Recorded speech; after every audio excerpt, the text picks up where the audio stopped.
أعوذ بالله من الشيطان الرجيم. واتل عليهم نبأ إبراهيم إذ قال لأبيه وقومه ما تعبدون قالوا نعبد أصناما فنظل لها عاكفين قال هل يسمعونكم إذ تدعون أو ينفعونكم أو يضرون قالوا بل وجدنا آباءنا كذلك يفعلون قال أفرأيتم ما كنتم تعبدون أنتم وآباؤكم الأقدمون فإنهم عدو لي إلا رب العالمين.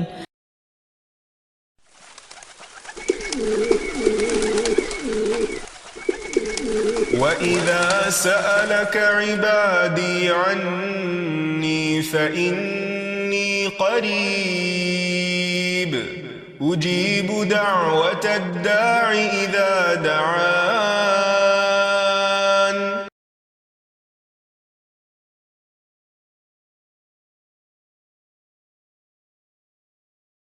نحمده ونصلي على رسوله الكريم اما بعد فاعوذ باللہ من الشیطان الرجیم بسم اللہ الرحمن الرحیم رب اشرح لي صدری ويسر لي امری واحلل عقدۃ من لسانی یفقهوا قولی. السلام علیکم ورحمۃ اللہ وبرکاتہ.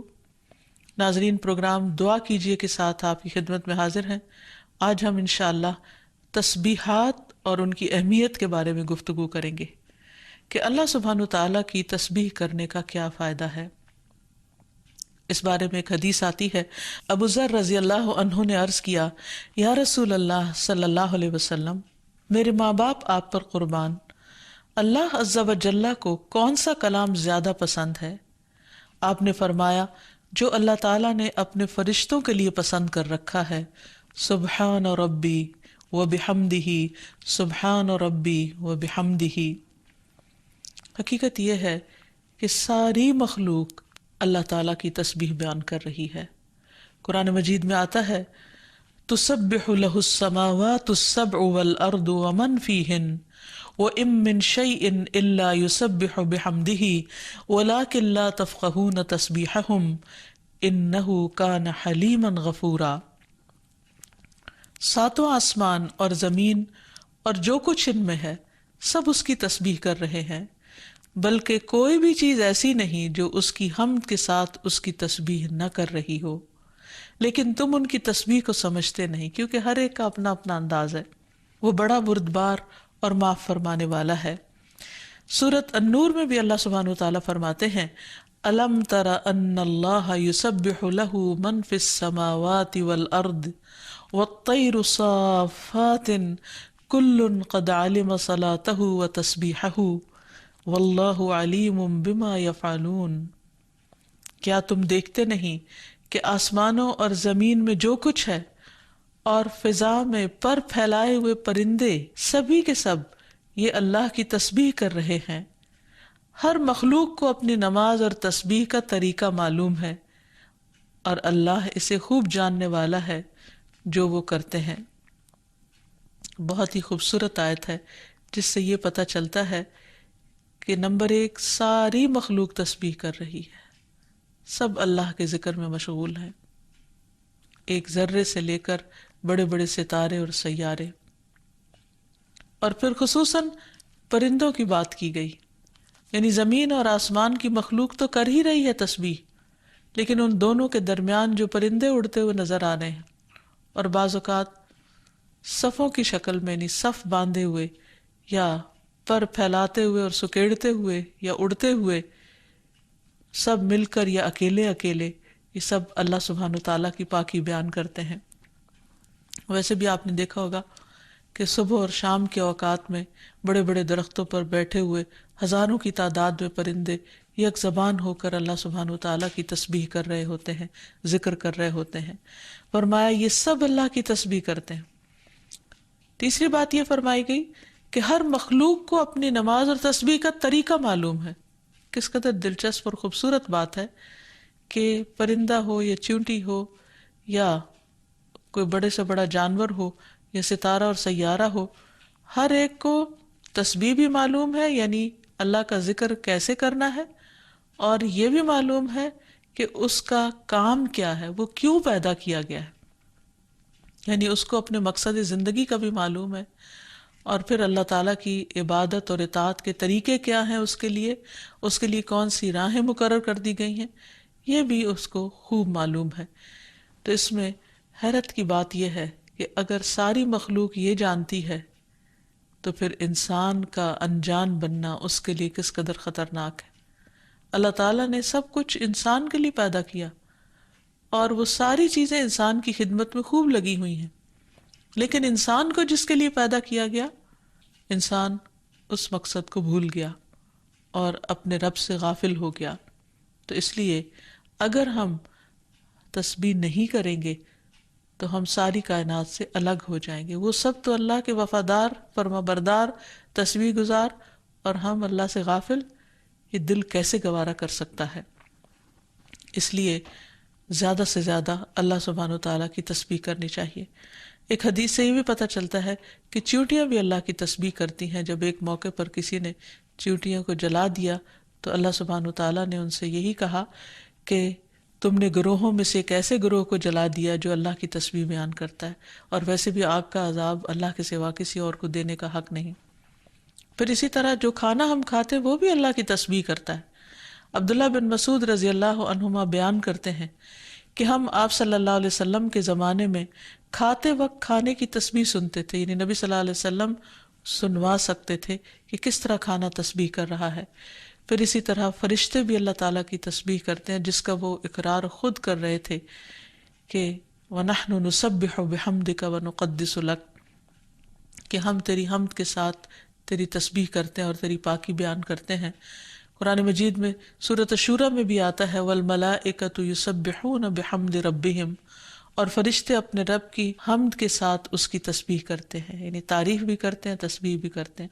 تسبیح کا مطلب ہوتا ہے اللہ تعالیٰ کو ہر عیب اور نقص سے پاک قرار دینا، اور حمد ہوتا ہے اللہ تعالیٰ کی تعریف بیان کرنا، یعنی اس کی خوبیوں پر اور اس کے کمالات پر اس کی تعریف کرنا.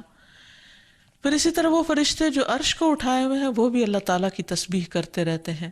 الذین یحملون العرش ومن حولہ یسبحون بحمد ربہم، جو فرشتے عرش اٹھائے ہوئے ہیں اور جو اس کے ارد گرد ہیں سب اپنے پروردگار کی حمد کے ساتھ اس کی تسبیح کرتے ہیں.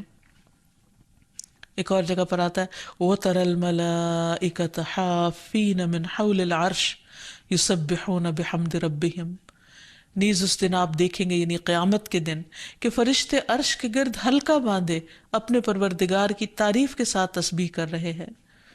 پھر اسی طرح بعض مواقع پر جب وحی نازل ہوئی تو نزول وحی کے وقت حاملین عرش سے لے کر تمام انسانوں کے فرشتوں نے تسبیح کی، یعنی انسان کی ہدایت کے لیے اتنی بہترین کتاب اتاری جا رہی تھی. اور تسبیح فرشتوں کی خوراک بھی ہے، یعنی جیسے ہم انسان کھانا پینا کرتے ہیں اسی طرح فرشتوں کو کسی مادی چیز کے کھانے کی ضرورت نہیں ہوتی، وہ ان کی تسبیح جو ہے وہی خوراک ہے. اس بارے میں حضرت عائشہ کہتی ہیں کہ میں نے نبی صلی اللہ علیہ وسلم سے پوچھا کہ دجال کے زمانے میں ایمان والوں کا کھانا کیا ہوگا، یعنی اتنا فتنے کا دور ہوگا اور ہر شخص چھپ جائے گا اور چاہے گا کہ وہ اس فتنے سے بچ جائے، تو پھر وہ کیا کھائے گا؟ آپ نے فرمایا جو فرشتوں کا ہے، یعنی تسبیح، تکبیر، تحمید، تحلیل، یعنی اللہ تعالیٰ کی حمد و ثنا کرنا، اللہ کا ذکر کرنا. اور تسبیح کیوں نہ کی جائے؟ کیونکہ اللہ سبحانہ و تعالیٰ نے قرآن مجید میں اپنے حبیب محمد صلی اللہ علیہ وسلم کو بارہا تسبیح بیان کرنے کا حکم دیا ہے. فرمایا فسبح بسم ربک العظیم، سو اپنے بہت عظمت والے رب کے نام کی تسبیح کیا کریں.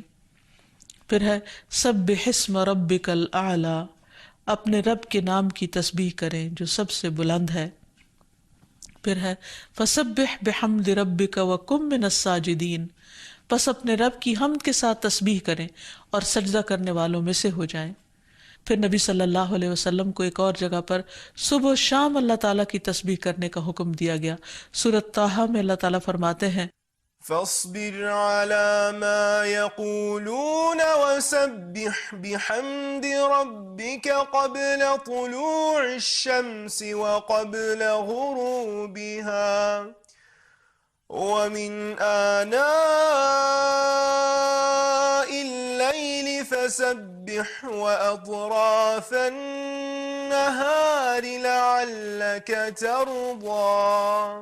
سو اس پر صبر کرو جو وہ کہتے ہیں، اور سورج طلوع ہونے سے پہلے اور اس کے غروب ہونے سے پہلے اپنے رب کی حمد کے ساتھ تسبیح کرو، اور رات کے کچھ اوقات میں بھی پس تسبیح کرو، اور دن کے کناروں میں بھی، تاکہ تم خوش ہو جاؤ۔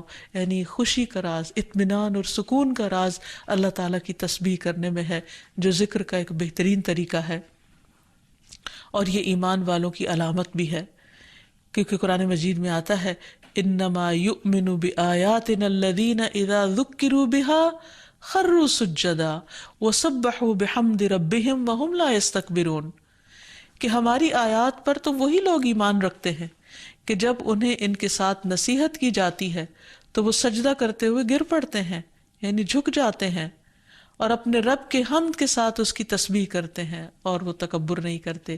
یعنی یہ ہوتی ہے مومن کی شان، کہ وہ اللہ کی تعریف میں کھویا ہوتا ہے، اللہ کی پاکیزگی بیان کرتا ہے، وہ اپنے رب کی قدر کو پہچانتا ہے، اور اپنے کوتاہیوں کو اور اپنی غلطیوں کو، اسی لیے وہ اللہ تعالیٰ کی پاکی بیان کرتا ہے اور اپنے قصور کا اعتراف کرتا ہے، اور اس کی زبان اللہ کے ذکر سے تر رہتی ہے۔ پھر اسی طرح یہ ہے کہ تسبیح تمام مخلوق کے رزق کی کنجی بھی ہے۔ اللہ کے نبی نوح علیہ السلام کی وفات کا وقت جب قریب آیا تو انہوں نے اپنے بیٹے سے فرمایا کہ میں تمہیں ایک وصیت کر رہا ہوں، سبحان اللہ و بحمدہ کا ورد کرتے رہنا، یہ ہر چیز کی نماز ہے، اس کے ذریعے مخلوق کو رزق ملتا ہے، تو جو شخص یہ چاہتا ہو کہ اس کے رزق میں کشادگی ہو، اسے بھی کثرت کے ساتھ تسبیح کرنی چاہیے۔ جیسے اللہ تعالیٰ قرآن مجید میں حکم بھی دیتے ہیں، یا ایھا الذین آمنوا اذکروا اللہ ذکرا کثیرا وسبحوہ بکرۃ واصیلا، اے ایمان والو اللہ کو بکثرت یاد کیا کرو اور صبح و شام اس کی تسبیح بیان کیا کرو۔ یعنی انسان کو خاص طور پر صبح اور شام کے اوقات میں تسبیح کرنی چاہیے، جس کی تفصیل احادیث میں ہمیں ملتی ہے۔ رسول اللہ صلی اللہ علیہ وسلم خود بھی کثرت کے ساتھ سبحان اللہ و بحمدہ استغفر اللہ و اتوب الیہ پڑھا کرتے تھے، کہ پاک ہے اللہ اور اس کی تعریف کے ساتھ، اور میں اللہ تعالیٰ سے بخشش طلب کرتا ہوں اور میں اس کی طرف توبہ کرتا ہوں۔ پھر اسی طرح تسبیح اہل جنت کی پکار بھی ہوگی، دعواہم فیہا سبحانک اللہم، کہ ان کی پکار وہاں ہوگی کہ اے اللہ تو پاک ہے ہر عیب سے، ہر کمی کوتاہی سے، ہر نقص سے، یعنی تو بے عیب ہے، منزہ ہے۔ اور یہ اللہ سبحانہ وتعالیٰ کو نہایت پسند ہے کہ اس کی کوئی مخلوق اس کی پاکی بیان کرے، کیونکہ وہ اس کا مستحق ہے، وہ ہے ہی پاک۔ پھر یہ ہے کہ اہل جنت بھی صبح و شام اللہ تعالیٰ کی تسبیح بیان کریں گے، اس لیے ضروری ہے کہ انسان یہ سلسلہ دنیا سے ہی شروع کر دے۔ اہل جنت کی تسبیح جو ہے وہ ان کے سانسوں میں جاری کر دی جائے گی، اور پھر جو لوگ اللہ تعالیٰ کی تسبیح نہیں کرتے وہ دراصل بد نصیب ہیں، کیونکہ وہ اتنی بڑی خیر سے محروم ہو رہے ہیں جو دنیا میں ان کے لیے سکون کا باعث ہے، اور آخرت میں ان کے لیے رب کے قرب کا ذریعہ ہوگی۔ تسبیح کے لیے جو الفاظ استعمال ہوتے ہیں اس میں سبحان اللہ و بحمدہ، سبحان ربی الاعلیٰ، سبحان ربی العظیم، یہ تمام کلمات جو ہیں یہ تسبیح کے ہیں۔ اس کے علاوہ ایک اور حدیث سے ہمیں پتہ چلتا ہے، سمرہ بن جندب کہتے ہیں کہ رسول اللہ صلی اللہ علیہ وسلم نے فرمایا، اللہ کے نزدیک سب سے زیادہ محبوب کلمات 4 ہیں، سبحان اللہ والحمد للہ ولا الہ الا اللہ واللہ اکبر، اور تمہیں اس میں سے کسی بھی کلمے سے شروع کرنا نقصان نہ دے گا، یعنی پہلے الحمدللہ بھی کہہ سکتے ہیں یا سبحان اللہ پہلے کہہ سکتے ہیں، لیکن یہ اللہ تعالیٰ کے نہایت پسندیدہ ترین کلمات ہیں۔ پھر اسی طرح آپ صلی اللہ علیہ وسلم نے یہ بھی فرمایا کہ بے شک تم لوگ اللہ کی عظمت کا جو ذکر کرتے ہو، یعنی تسبیح، تحلیل، تحمید، جو الفاظ بھی کہتے ہو، وہ عرش کے ارد گرد چکر لگاتے ہیں، ان کی ایسی بنبناہٹ ہوتی ہے جیسے شہد کی مکھیوں کی بنبناہٹ، وہ اپنے کہنے والے کا ذکر اللہ کے ہاں کرتے ہیں، کیا تم نہیں چاہتے کہ اللہ کے ہاں تمہارا ذکر ہوتا رہے؟ تو اس سے پتہ چلتا ہے کہ انسان اگر یہ چاہتا ہے کہ اللہ سبحانہ وتعالیٰ کے ہاں اس کا ذکر ہو تو اس کو چاہیے کہ دنیا میں وہ کثرت کے ساتھ تسبیح کرے، کیونکہ تسبیحات کا پڑھنا تمام چیزوں سے بہتر ہے۔ ابو ہریرہ کی روایت میں آتا ہے کہ رسول اللہ صلی اللہ علیہ وسلم نے فرمایا، سبحان اللہ والحمد للہ ولا الہ الا اللہ واللہ اکبر، کہ اللہ پاک ہے اور سب تعریفیں اسی کے لیے ہیں، اللہ کے سوا کوئی معبود نہیں اور اللہ سب سے بڑا ہے، یہ کہنا میرے نزدیک ہر اس چیز سے محبوب ہے جس پر سورج طلوع ہو، یعنی بڑے بڑے سونے چاندی کے ڈھیر سے بھی زیادہ پسندیدہ تھا نبی صلی اللہ علیہ وسلم کے نزدیک ان کلمات کا ذکر کرنا، ورد کرتے رہنا۔ پھر اسی طرح یہ کلمات جو زبان پر بہت ہلکے ہیں اور میزان میں بہت بھاری ہیں اور الرحمن کو بہت ہی پیارے ہیں، وہ ہیں سبحان اللہ و بحمدہ، سبحان اللہ العظیم۔ پھر ایک بار تسبیح پڑھنے سے زمین و آسمان بھر جاتا ہے۔ رسول اللہ صلی اللہ علیہ وسلم نے فرمایا، طہارت نصف ایمان کے برابر ہے، اور الحمدللہ کہنا میزان کو بھر دیتا ہے۔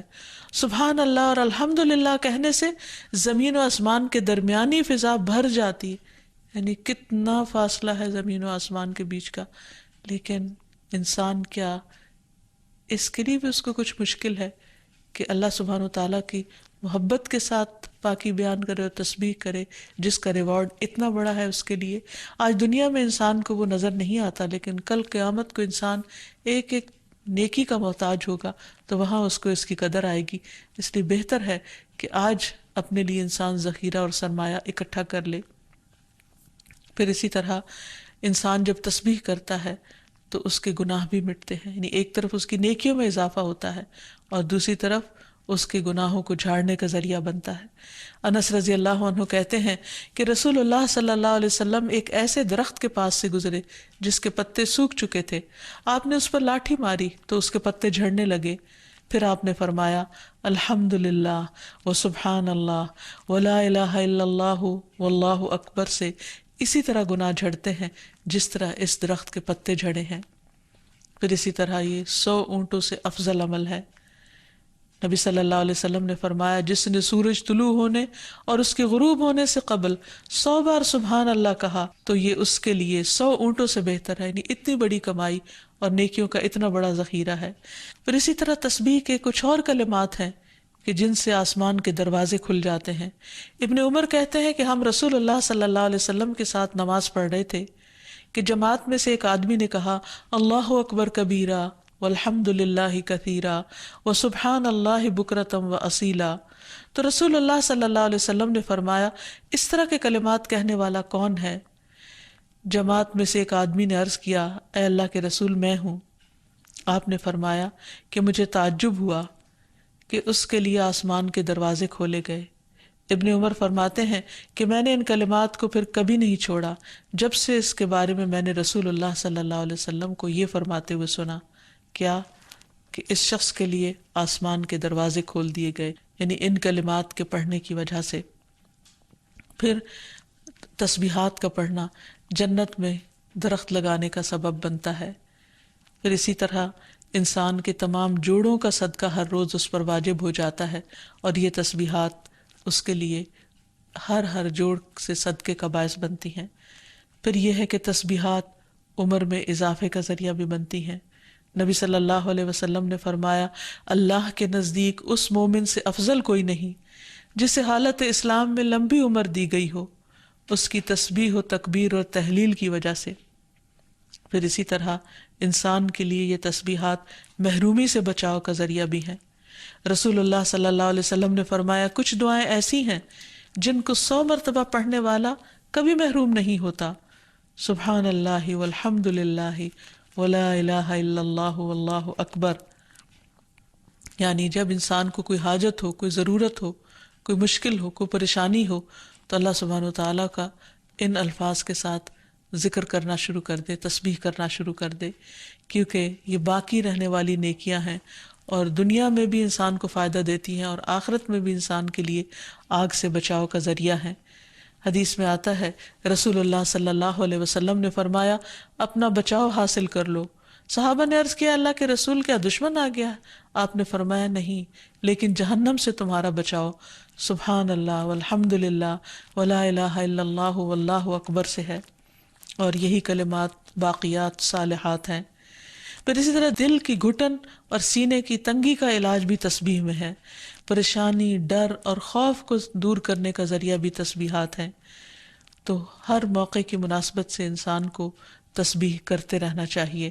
جب نعمت کی تکمیل ہو، جیسے نبی صلی اللہ علیہ وسلم نے جب اپنا مشن مکمل کر لیا اور اللہ سبحانہ وتعالیٰ نے ان کی گواہی دے دی کہ ان کا کام پورا ہو چکا ہے، تو اس وقت یہ صورت نازل ہوئی اذا جاء نصر اللہ والفتح ورأیت الناس يدخلون فی دین اللہ افواجا فسبح بحمد ربک واستغفر انہ کان توابا۔ جب اللہ کی مدد اور فتح آ جائے اور تو لوگوں کو دیکھے کہ وہ اللہ کے دین میں فوج در فوج داخل ہو رہے ہیں، تو اپنے رب کی حمد کے ساتھ تسبیح کرو اور اس سے بخشش مانگو، بے شک یقیناً وہ بڑا توبہ قبول کرنے والا ہے۔ پھر اسی طرح یہ ہے کہ انسان کو صبح و شام سبحان اللہ و بحمدہ کی تسبیح کرنی چاہیے۔ جو ایسا کرے اس کے تمام گناہ معاف کر دیے جاتے ہیں، خاص سمندر کی جھاگ برابر ہی کیوں نہ ہو۔ پھر خصوصاً فجر کے بعد انسان 3 بار یہ کلمات پڑھے سبحان اللہ و بحمدہ عدد خلقہ و رضا نفسہ و زنۃ عرشہ و مداد کلماتہ۔ اللہ کی تعریف اور اسی کی پاکی ہے، اس کی مخلوق کی تعداد کے برابر، اس کی رضا اور اس کے عرش کے وزن اور اس کے کلمات کی سیاہی کے برابر، یعنی اللہ سبحانہ و تعالیٰ کی تعریف ہر چیز سے زیادہ۔ پھر اسی طرح یہ ہے کہ فجر کے بعد اور عصر کے بعد خصوصی طور پر تسبیح کا وقت ہوتا ہے اور ساری مخلوق اس وقت تسبیح میں مشغول ہوتی ہے۔ پھر رکوع اور سجدوں میں اللہ تعالیٰ کی تسبیح بیان کرنی چاہیے۔ نماز کے بعد تسبیحات فاطمہ پڑھنی چاہیے۔ سوتے وقت وہ تسبیحات پڑھنی چاہیے جو نبی صلی اللہ علیہ وسلم نے حضرت فاطمہ کو سکھائی تھی۔ پھر اسی طرح نبی صلی اللہ علیہ وسلم رات کو جب تک نیند نہیں آتی تھی مسلسل تسبیح کرتے رہتے تھے۔ پھر اسی طرح قرآن مجید پڑھتے ہوئے جو آیات آپ کو خوش کرتی ان پر آپ اللہ سبحانہ و تعالیٰ کی تسبیح بیان کرتے۔ پھر اسی طرح بجلی کڑکنے پر یسبح الرعد بحمدہ والملائکۃ من خیفتہ کا پڑھنا۔ پھر بلندی سے اترتے وقت سبحان اللہ کی تسبیح کرنا۔ پھر جب کوئی چیز انسان کو فیسینیٹ کرے، تعجب ہو، کوئی چیز حیران کرے یا اچھی معلوم ہو، اس وقت سبحان اللہ کہنا۔ یہ تمام چیزیں سنت سے ثابت ہیں۔ اللہ تعالیٰ سے دعا ہے کہ وہ ہمیں ان لوگوں میں شامل کر لے جو اس کی تسبیح کرنے سے محبت رکھتے ہیں۔ وآخر دعوانا ان الحمد للہ رب العالمین۔ السلام علیکم ورحمۃ اللہ وبرکاتہ۔ ولم أكن بدعائك رب شقيا